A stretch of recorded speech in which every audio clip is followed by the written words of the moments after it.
La charla va de arquitectura web para sites enormes y otros problemas, ¿vale? Lo que quiero... Tenía pensado esta charla inicialmente para hacerla muy técnica, muy bajada a estructuración web y demás, pero todo iba a estar basado en cómo funciona la estructura de un marketplace.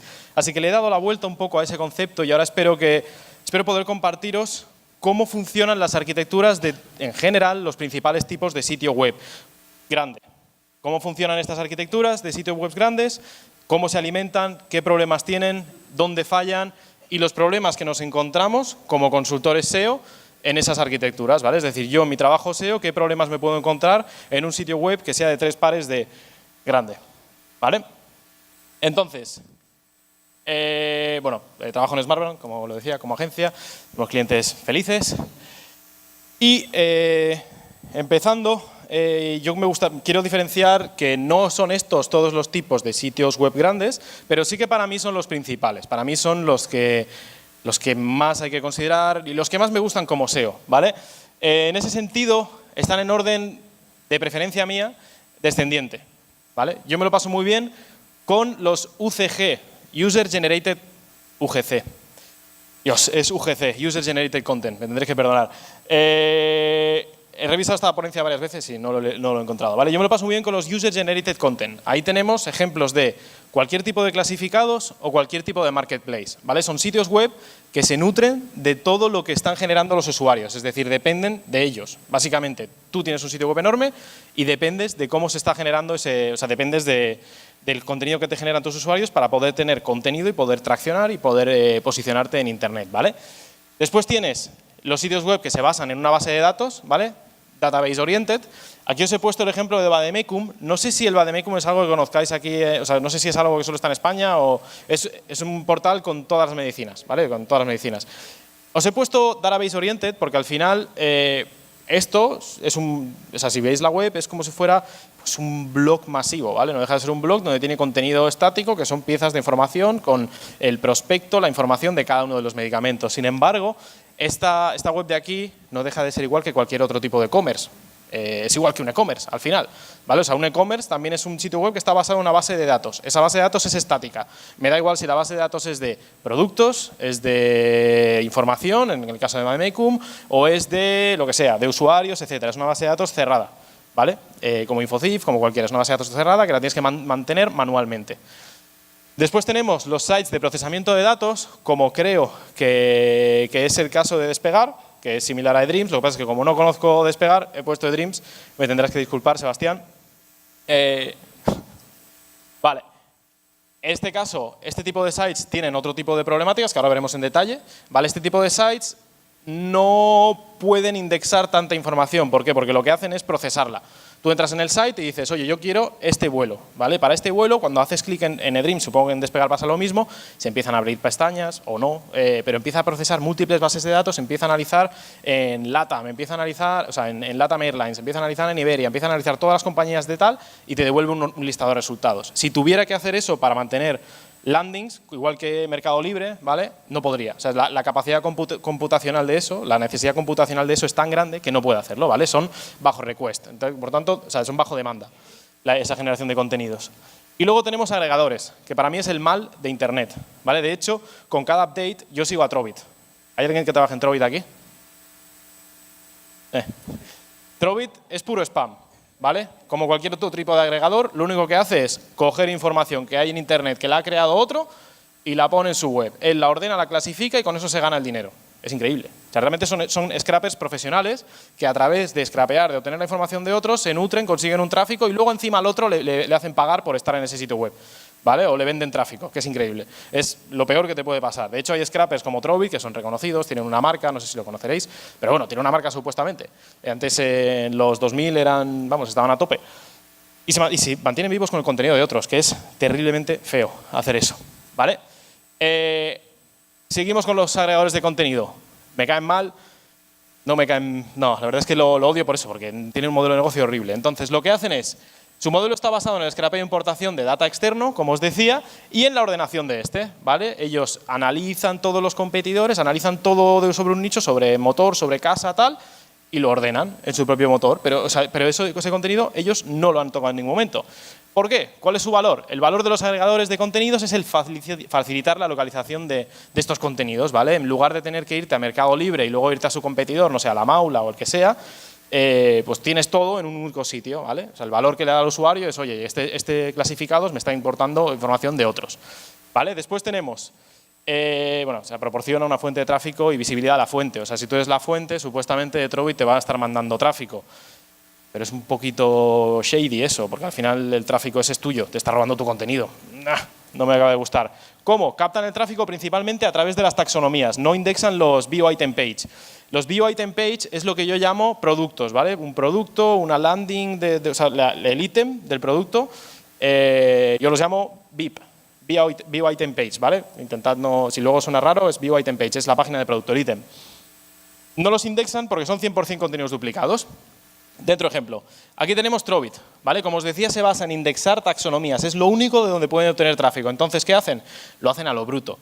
Esta es la home.com y aquí te encuentras 3 categorías principales, casas, autos y empleos. Ese tráfico es muy caro, ¿vale? Los 3 verticales que el tráfico más caro tienen, los tienen ahí en la home. Y eso lo tienen con todos los enlaces de todos y cada uno de los países. No sé si se ve muy bien, pero bueno, tiene Italia, Japón, algo en japonés, algo en coreano, algo en árabe, no lo sé, ¿vale? Tienen todos los países ahí. Como veis, únicamente funcionan a partir de los enlaces internos, porque esos enlaces internos es lo que le genera landing pages. Si nos vamos a una página de... Aquí hemos hecho clic en motor, ¿vale? Y vemos que en el footer tienen todo este enlazado, porque esos son sus landing pages. Lo único que hacen, o sea, no tienen prácticamente contenido ahí, lo único que hacen es enlazar a landing pages. Cada landing que ellos tengan es lo que van a indexar, no los productos. Así que todo su enlazado depende de que estén llegando a las páginas de listados de esos productos, ¿vale? Y cuando llegamos a la página de listado, me doy cuenta ahora que no se ve, esto de aquí, que está extraído del Toyota Corolla, está extraído de NeoAuto, que supuestamente será un retailer de coches. Si os fijáis, están utilizando el contenido insertado en la landing para ponerle, aquí sí, los microdatos y todo estructurado, pero el enlace tiene un nofollow y además tiene un blank para que se abra en otra pestaña, ¿vale? Se abre en otra pestaña, tiene un nofollow y no lo indexan para nada, obviamente, porque esto te manda directamente a la web del pibe. Y lo tienen en un subdominio que es rd.trovit.com, que te redirecciona, ¿vale? Lo tienen todo tan cerrado para que el hecho, o sea, lo tienen todo muy estudiado para que el hecho de estar copiando contenidos de otro y estar lucrándose y además vendiéndole el tráfico a NeoAuto, pues no les afecte, ¿vale? Es algo que me parece muy bien cuando te montas un proyecto propio, pero no me parece bien cuando ocurre en empresas grandes, aunque obviamente tienen su valor para el usuario y demás, pero bueno, cosas de gustos. Vale, luego tenemos herramientas, plataformas como eDreams, como Despegar, etcétera. Están basados en un motor que procesa múltiples bases de datos inmensas y te devuelven un resultado. ¿Por qué son buenas estas webs?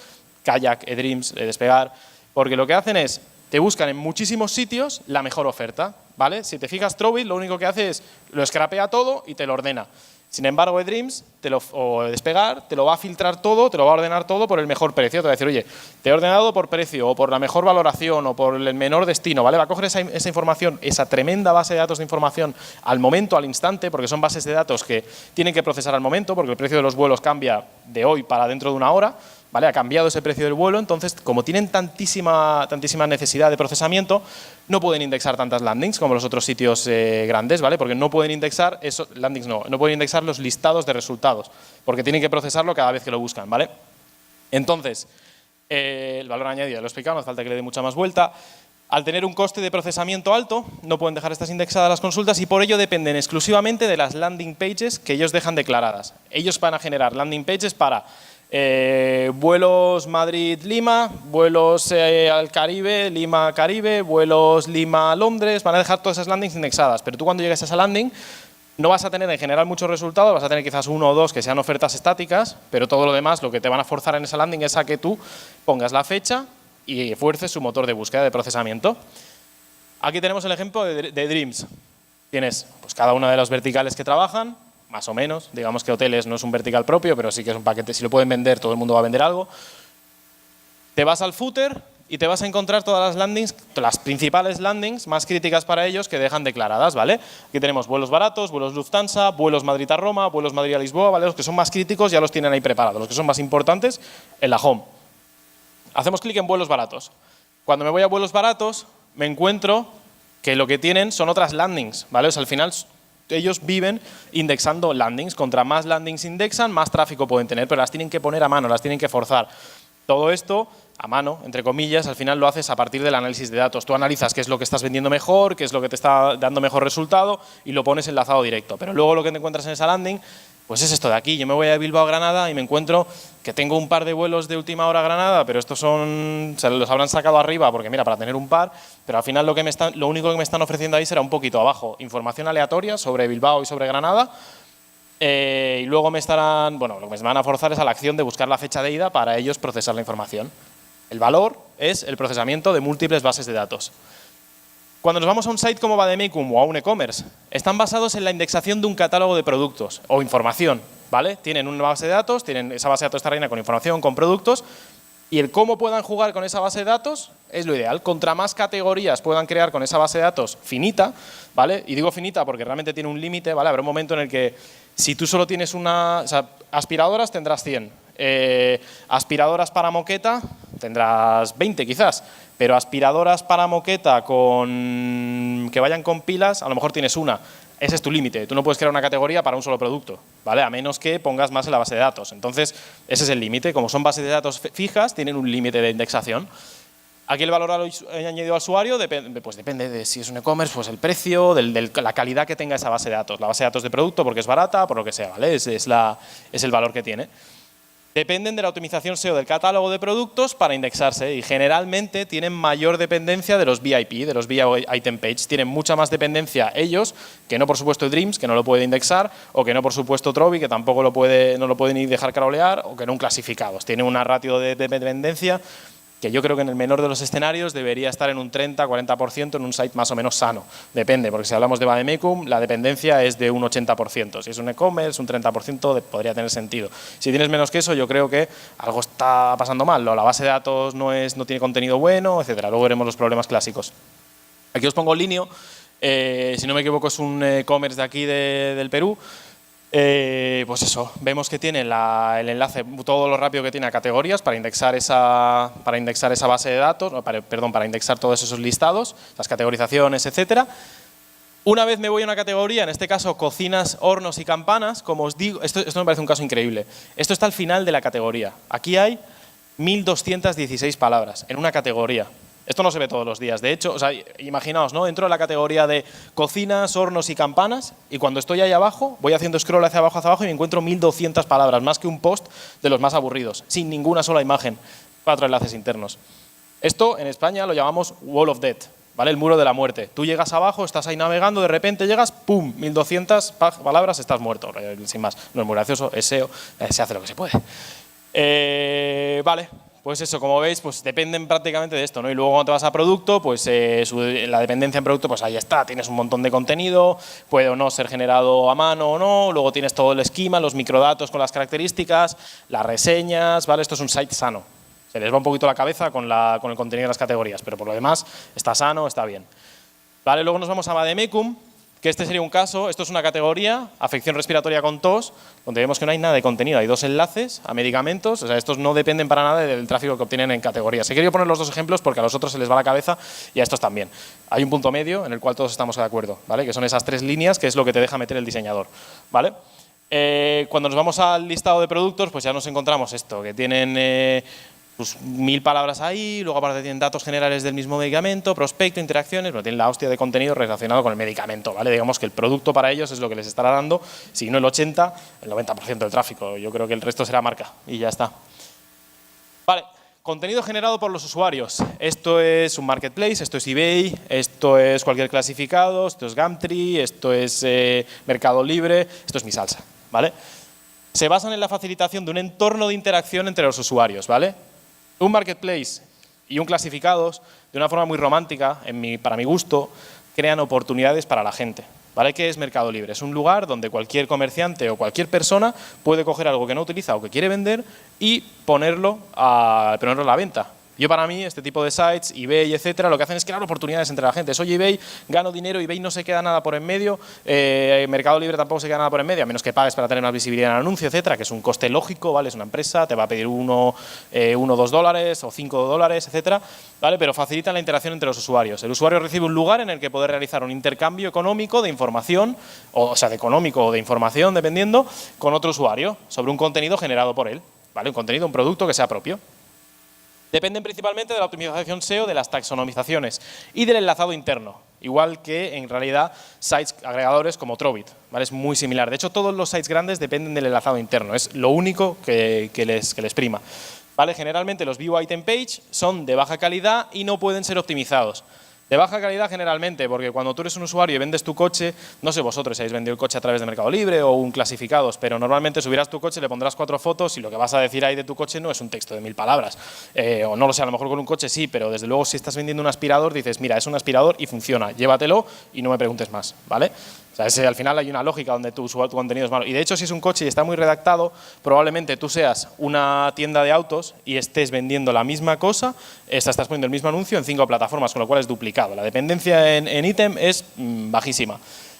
No pueden ser optimizados. Esto lo pongo en negrita porque es muy importante. Si yo como clasificados modifico tu contenido, tengo la responsabilidad legal sobre ese contenido, ¿vale? El creador del contenido tiene la responsabilidad legal y esto ocurre muchísimo en clasificados. Pues pueden haber usuarios que suben anuncios que son muy creepy, ¿vale? Pueden haber usuarios que suban anuncios que no tienen nada de legal, ¿vale? Y si yo como eBay declaro una automatización para, pues se crea una automatización para coger y decir, mira, quiero sacar más tráfico de los view item page, por tanto voy a modificar o voy a añadir una parte de contenido automática, dinámica, a cada anuncio, ¿vale? Si yo hago eso, estoy modificando el contenido del autor y por tanto tengo la responsabilidad legal. Si ahí están vendiendo cualquier cosa que sea legal, que las hay y se venden, pues tengo una responsabilidad legal sobre ese producto y yo como empresa me lo como. No pueden ser tocados. Y destacan también la dependencia de, o sea, dependen de los usuarios. Si no hay muchos usuarios que les pongan anuncios, eso está muerto. No hay tráfico que ganar en ninguna parte, ¿vale?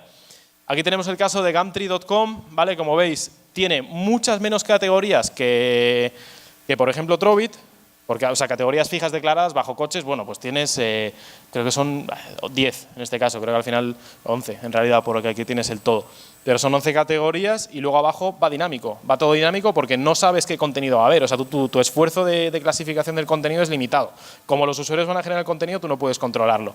Entonces lo que utilizas son otro tipo de estructuras dinámicas, como las búsquedas populares, ¿vale? Que se generan en función de lo que están buscando los usuarios, o categorías main, categorías como coches, partes de coches, accesorios y motores, que es donde van a poner los usuarios de categoría, pero no tienes 2 niveles de categorizaciones y una es muy escueta. O sea, de verdad que Gumtree, que tiene millones de visitas al día en motores dentro de coches, que es una de las partes más importantes de la web, que tendrá 15 subcategorías, no tiene más, y todo lo demás es dinámico, todo lo demás se genera a partir de las búsquedas que hacen los usuarios en los motores de búsqueda. Ya está, es el fin, ¿vale? Abajo, de hecho, tenemos las búsquedas populares.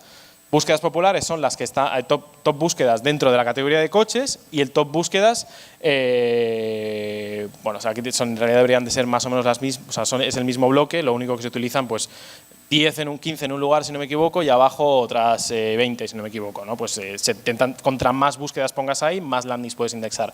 Lo mismo si nos vamos a localizaciones, va a indexar lo mismo, pero para cada localización.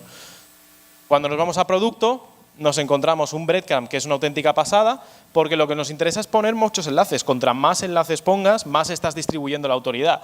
Y contra más, aunque estés en el producto, esto es una página de producto, pues te voy a poner igual las top searches, abajo todo el breadcrumb que tiene ese producto, y después debajo de eso, más top searches y las localizaciones. Contra más enlaces te ponga para este contenido, o sea, enlaces dinámicos que los generan los usuarios, contra más enlaces te ponga, más landings puedo indexar. En ese sentido, es similar a motores como Trovit.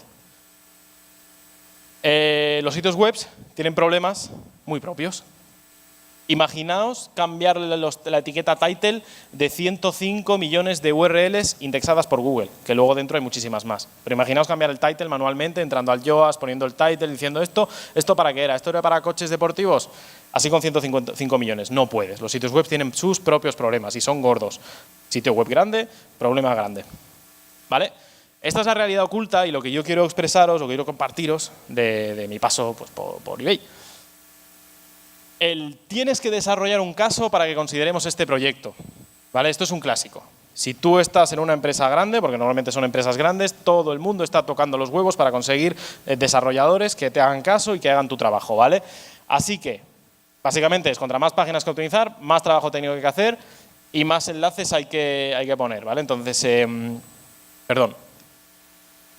Necesitan un budget SEO más grande, sí, cierto, disculpa.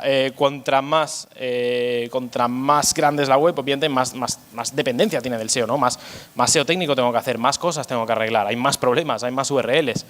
Y eso choca directamente con que tengamos muchos más equipos, cada uno con sus propios objetivos y al final el equipo de desarrollo es el mismo. Hay 20, 30, 40 desarrolladores, pero son los que hay. Y tú tienes que conseguir priorización en tu propio blog, ¿vale? En tu propio objetivo de negocio, ¿vale?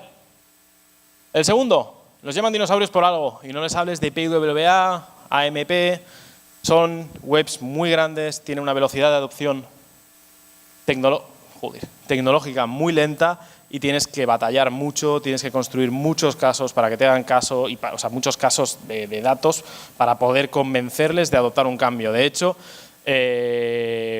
digamos que normalmente este tipo de empresas no son las early adopters, o sea, es muy raro, muy sonado el caso donde tienes un early adopter. Por ejemplo, para el AMP, que se implementó en eBay, Google vino a eBay y les estuvo dando la chapa, les estuvo asesorando. ¿Por qué hacen esto?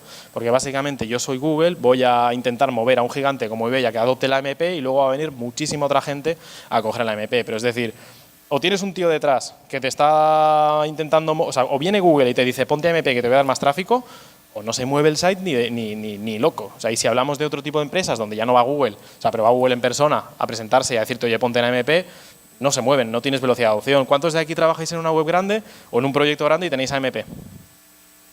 ¿Uno? Guay. Por eso, decir, está bien, pero quiero decir que en general no es una cosa muy adoptada y a ver, ocurrirá sobre todo si estás en un medio, que es el clásico, pero si estás en un e-commerce como eBay, pues no va a pasar. Y lo mismo con PWA o con otro tipo de tecnologías, tiene una velocidad de adopción muy lenta, ¿vale? Aquí os cuento un caso de Blockbuster. En los años 2000 tuvieron la oportunidad de comprar Netflix por 50 millones de dólares, no lo compraron y si no me equivoco fue en 2006 cuando ya cerró Blockbuster y ahora Netflix está valorada en 40 millones de dólares. De hecho, no sé si sabéis todos cómo empezó Netflix. Netflix era de intercambio, en una plataforma de intercambio, o sea, era un videoclub a distancia, básicamente. O sea, te enviaban la película a tu casa y te la cogías, ¿no? Solo son un par de pasos para arrancarlo, ¿vale?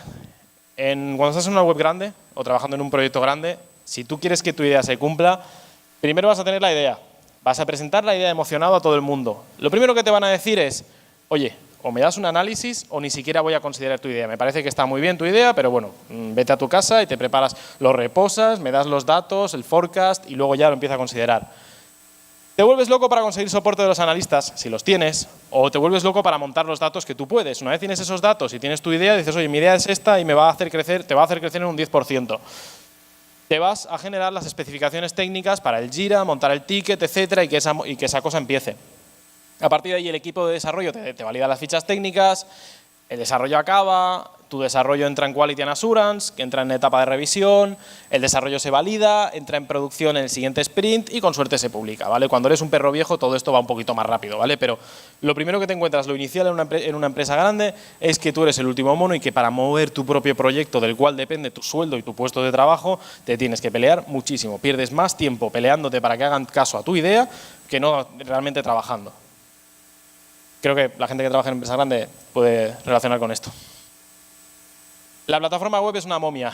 Tengo que decir que normalmente las webs grandes obviamente llevan muchos años dando vueltas y sus códigos tienen muchísimos años. Es código machacado sobre un código que han pasado 50 programadores y no tienen ni idea de lo que pone ahí. Es decir, normalmente es una web que está muy machacada y el código es una momia. Entonces, si tienes que optimizar como SEO uno de esos códigos, buena suerte. Te aseguro que tienes un reto terrible por delante.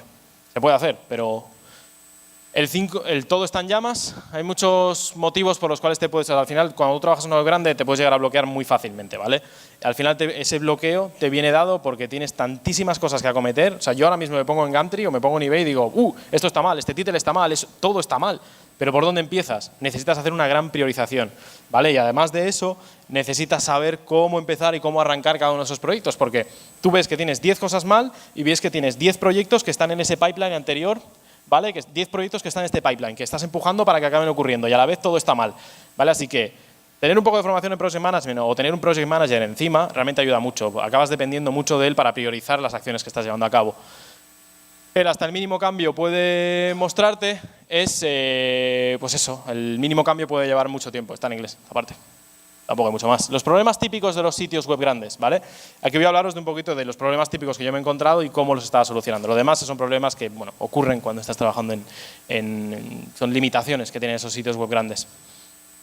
Las descripciones de productos pobres. Al final, todos los sites grandes cuentan con problemáticas asociadas a los contenidos, ¿vale? O sea, tú cuando eres una web grande, o cuando eres un e-commerce, cuando eres un clasificado, cuando eres cualquier cosa, dependes excesivamente del contenido que haya en esos productos, ¿vale?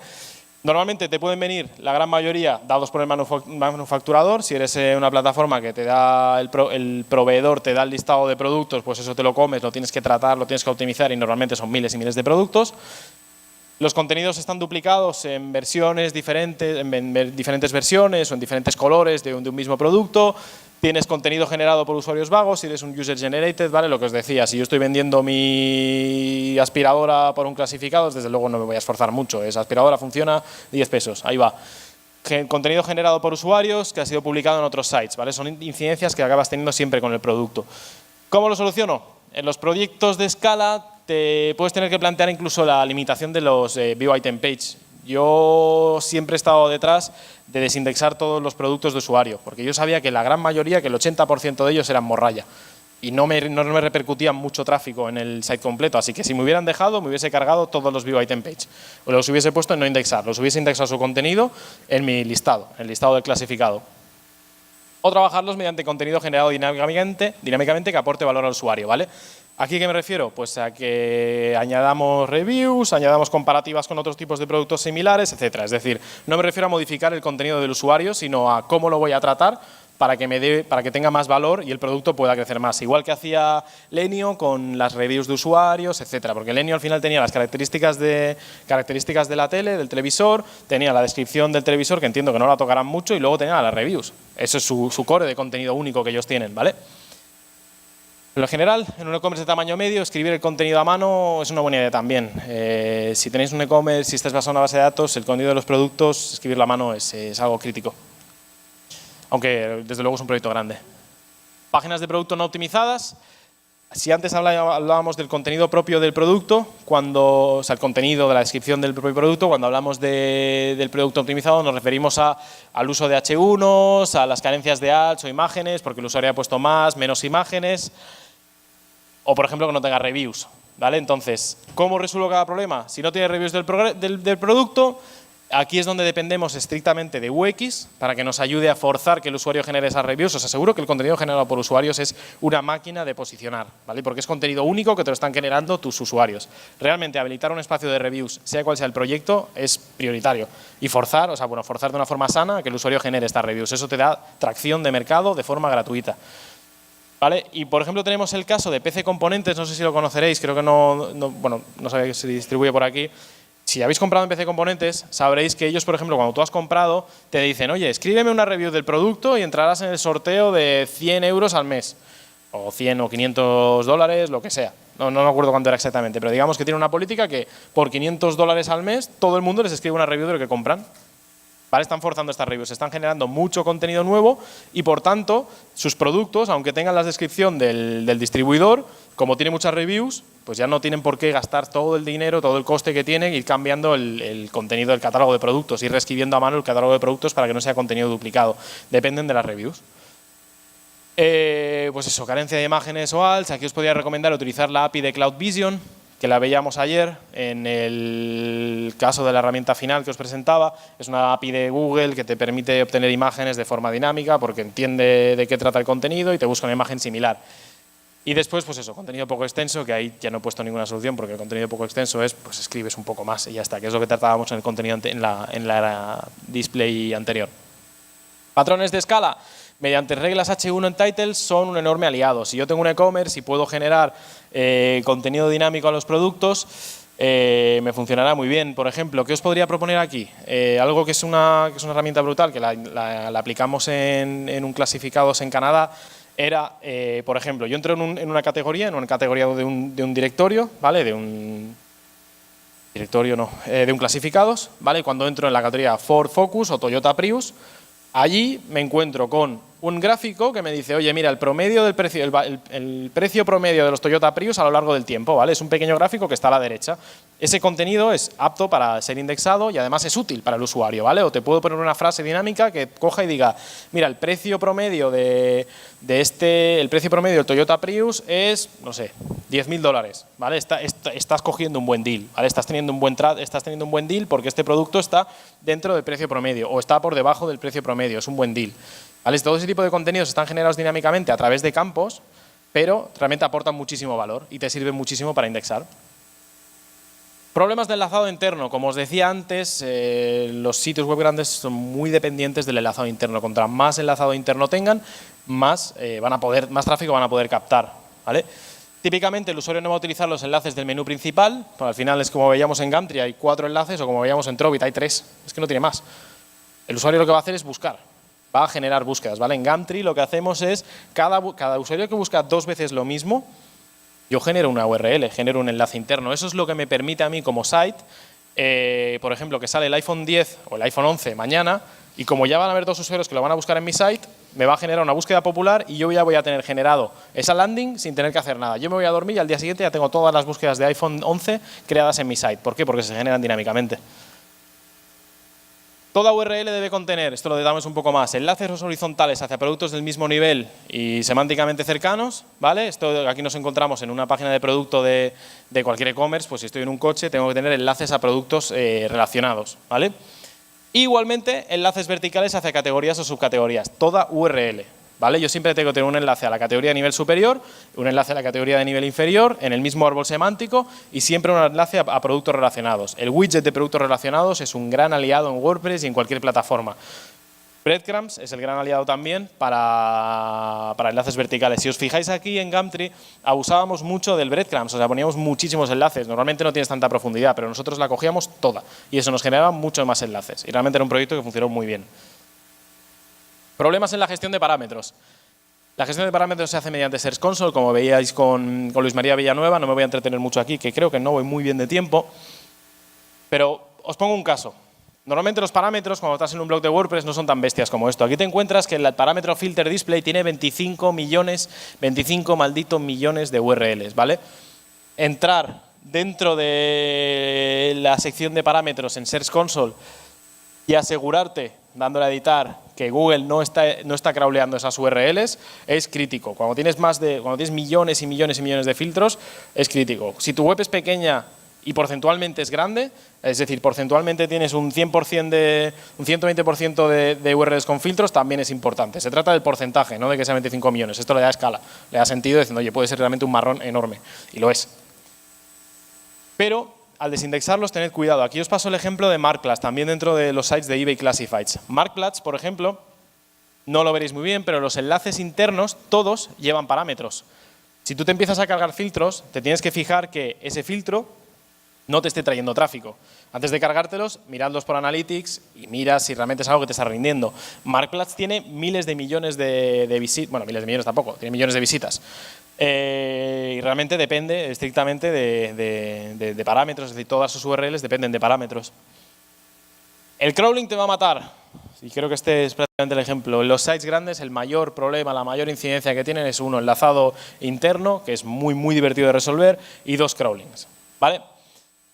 Crawling por una breve descripción la tenéis ahí. Básicamente, Google no va a visitar todo el tamaño de un site, por ejemplo, como eBay, que tienes cientos de miles de millones de URLs. Cientos de miles no, pero 100 millones, más de 100, 200, 300 millones de URLs los tienes.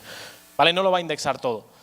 La acción a realizar, por tanto, es identificar cuáles son las partes de la web que son ineficientes para tú hacer que Google indexe o visite lo más importante del sitio web. Si no, tú lo que quieres es que visite la parte importante, porque a lo mejor de las 105 millones totales que está indexando de eBay, se está dejando 5 millones que son muy importantes porque atacan palabras clave que tienen muchísimo tráfico, pero luego hay 10 millones que son una tontería, que son filtros y los está indexando, ¿vale? Entonces la gestión de esto es muy importante.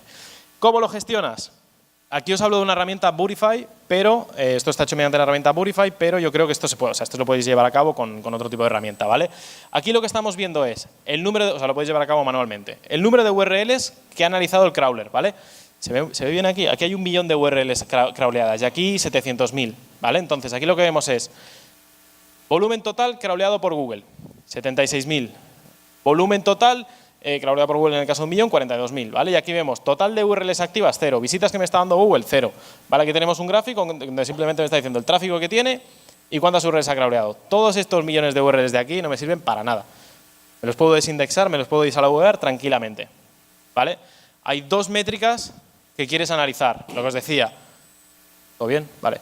El número de URLs visitadas por el crawler de Google, ¿vale? A través de los logs y el total de URLs crawleadas por Google versus el porcentaje de URLs activas, ¿vale? O sea, es decir, cuántas URLs está crawleando Google y cuántas me están dando tráfico, ¿vale? Al final todo se reduce a algo sencillo. Aparte, es decir, yo aquí, por ejemplo, tengo claro estos 2 segmentos que me los quiero cargar porque los 2 me están dando 0 visitas, yo sé que puedo ponerle un disallow y Google va a dejar de visitar miles, decenas de miles de esas URLs. Lo voy a concentrar en que visite otras, ¿vale? Aparte, lo que voy a hacer antes de disallowarlas, es decir, consideraciones que tengo que tener en cuenta es, oye, estas URLs, ¿cuántos enlaces están recibiendo? Porque a lo mejor me voy a estar cargando, en ese caso, 1.200.000 URLs, que a lo mejor tienen enlaces externos. Si le pones un disallow a esas URLs, no van a transferir PageRank, ¿vale? Es decir, tienes que tomar el paso necesario y decir, oye, esto tiene enlaces. Normalmente, estas URLs que no dan tráfico no tienen enlaces, simplemente porque no hay nadie que le ponga enlaces, o a lo mejor pasó a alguien hace 3 meses, ¿vale? Pero normalmente no van a tener enlaces. En este caso, normalmente la afectación de enlaces, si te cargaras eso, debería ser menor a un 1%, si lo estás haciendo bien. Lo siguiente que quieres mirar es básicamente cuál es la oportunidad de tráfico que tienen estos sites, estas URLs, ¿vale? Porque a lo mejor no tienen tráfico porque simplemente no están bien optimizadas, ¿vale? Entonces lo que vas a hacer es considerar, oye, estas URLs que me estoy cargando, con Search Console voy a mirar qué potencial de impresiones tienen. A lo mejor están recibiendo 0 clics, pero tienen un potencial de impresiones de 1000, ¿vale? Voy a mirar el gap del número de impresiones que tienen versus el número de clics que están recibiendo antes de cargármelas. Después, voy a testearlo. Imaginaos que estoy en Mercado Libre y me cargo 1,2 millones de URLs. Yo cuando estoy en Mercado Libre y me he cargado 1,2 millones de URLs, el principal problema que voy a tener, el principal peligro, es que esos listados, esas páginas de listado del clasificado, son las que le llevan enlaces a los productos, a los View Item Page. Si me las cargo, o sea, si les pongo disallow, estoy perdiendo enlaces a los View Item Page. Así que lo que tengo que tener en cuenta es, oye, cuando me cargo esto, ¿qué ocurre? En este caso en concreto, cuando me cargué todos los varios millones de URLs, en general el número de enlaces interno incrementaba. Es decir, el número de enlaces en promedio que tenían los View Item Page incrementaba. Y después lo siguiente que voy a mirar es la profundidad del View Item Page, ¿vale? Si el View Item Page tiene una profundidad, o sea, es decir, la profundidad que quedan los productos, como me estoy cargando muchos millones de URLs, a lo mejor son menos accesibles, ¿vale? Entonces, si me voy a cargar esos millones de URLs, tengo que analizar que sean igualmente accesibles, es decir, que no haga falta dar muchísimas otras vueltas para llegar a esos mismos catálogos de producto, ¿vale? Y en este caso, pues son las 2 consideraciones que yo tendría en cuenta. Tras el cambio, básicamente lo que va a ocurrir, si os fijáis aquí tenéis el listado 4 y tenéis el listado 5, el 5.º nivel y el 4.º nivel de profundidad, todo ese crawleo se distribuyó al primer nivel, ¿vale? Se movió desde los niveles más inferiores a los niveles más superiores. Los niveles superiores son las categorías principales y estas son las que normalmente atacan las keywords mejores, o sea, las keywords con más potencial de tráfico. Pues como ocurrió eso, todo perfecto, todo bien. Opa. Colaboración entre SEO y SEM, yo creo que es Bueno, es el otro punto que es crítico. Al final, normalmente en las empresas grandes, SEM tiene una cuenta de resultados separada y SEO tiene otra cuenta de resultados separada, ¿vale? Y la colaboración es crítica. Nosotros podemos obtener datos de conversión a través de conversión de keywords específicas, que no lo podemos tener de otro modo con Analytics.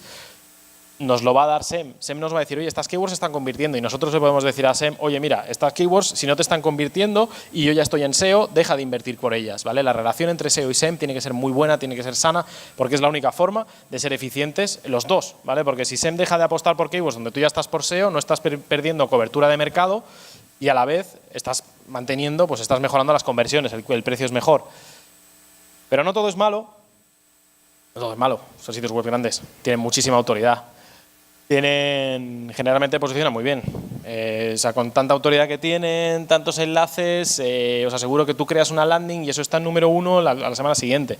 Básicamente, contra más ágil y más rápido seas creando URLs, antes ranqueas. Son sitios web muy grandes. Si despegar.com crea la landing Bilbao-Granada, aunque no sé si la tenéis creada ya, si la crea mañana está en top 5. O sea, si este hombre tuviera acceso a las landings, él lo único que haría, Sebastián, sería crear landings. O sea, es que al final un sitio web grande tiene muchísima autoridad, pones una landing y es que aparece. Entonces, eso es una parte muy buena. Utilizan plantillas.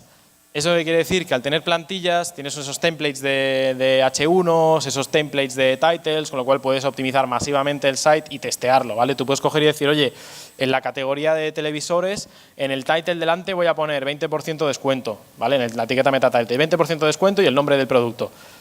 A lo mejor es mentira, pero haces ese test y ves que tiene muy buenos resultados, ¿vale? Es decir, el hecho de trabajar con herramientas de escala es muy positivo. Ganan más dinero, ¿vale? Tienen mucho contenido y eso les permite invertir más fuerte en orgánico, cuando quieren invertir, cuando consigues que te hagan caso. Y tienen una fuerza de marca mayor. Eso es bueno porque te va a generar una garantía de tráfico, vas a tener mucha menor dependencia del tráfico orgánico. Os puedo asegurar que un site muy grande, normal, o sea, un site grande, una corporación puede tener una dependencia, o sea, el total del tráfico orgánico puede representar a lo mejor un 5% del total del set de tráfico orgánico, y aparte pues queda muy bien el currículum. Hasta ahí. Muchas gracias, espero haberos dado un poco una visión de cómo funcionan los sites grandes. Muchas gracias, Marco. Todo muy bien. Ahí está. Listo. A ver, señores, quisiera saber si es que tienen unas preguntas. Sí. Ahí al fondo. Vale. Sí. ¿Ya no? ¿Ya no? Ya no. Ahí.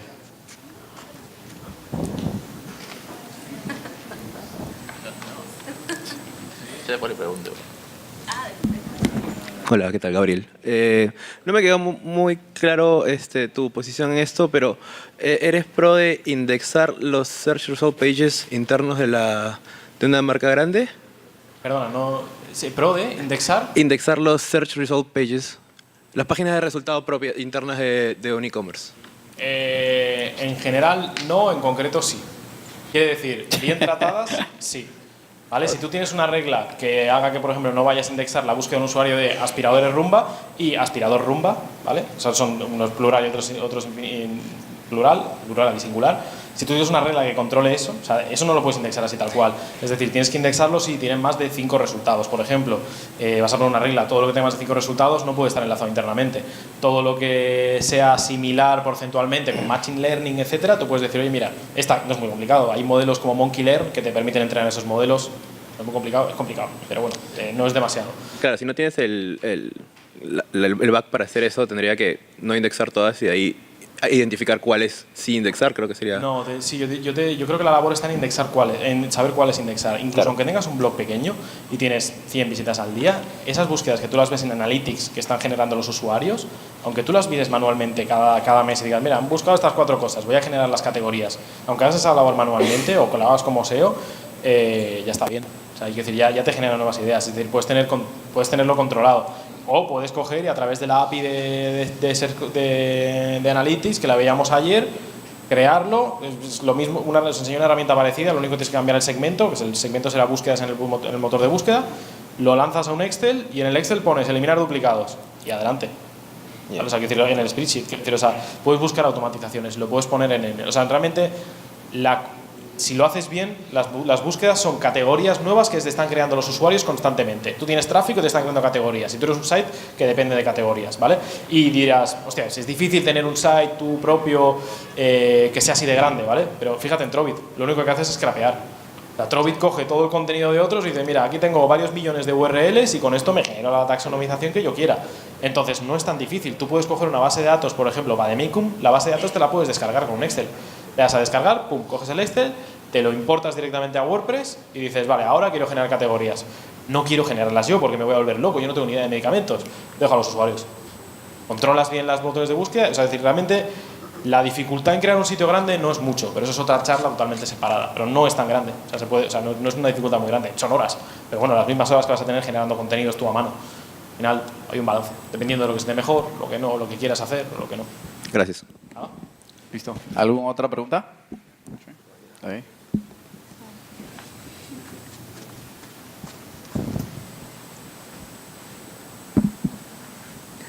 Bueno, yo tengo una duda. Ya ves que mostraste el ejemplo del Linio, del muro de la muerte que dijiste de hasta abajo.